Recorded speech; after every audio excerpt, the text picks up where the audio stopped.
Now let's go to one other example in the Old Testament, which is in 2 Kings chapter 13.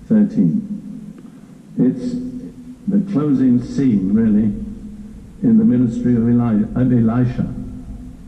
And yet it really wasn't the closing scene, because you remember Elisha died and was buried, and then a band of raiders came in to invade Israel, and the men who were going to bury another man just had to dump the man in Elisha's sepulchre and run off.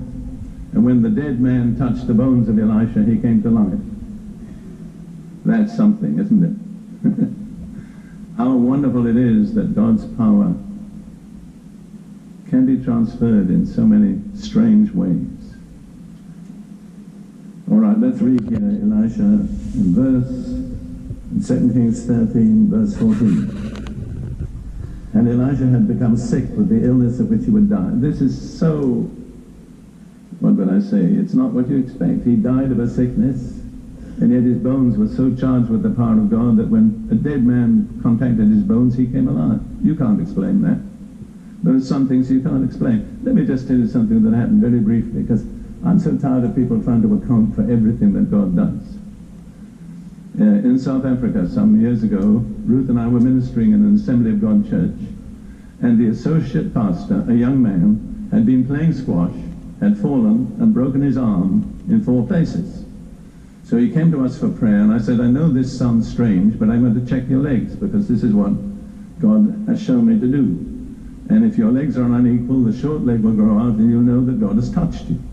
And then I said, be very careful to thank God for it. So, you see, when people have a real need, they'll do all sorts of strange things they wouldn't do at other times. And so he went through this ceremony. I held his knee, his leg, it grew out. I knew God had touched him. Well, he went back to the doctor and was x-rayed. Now, this is the thing I cannot explain.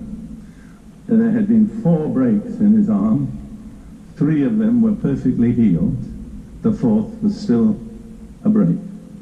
The senior pastor said to me, explain that.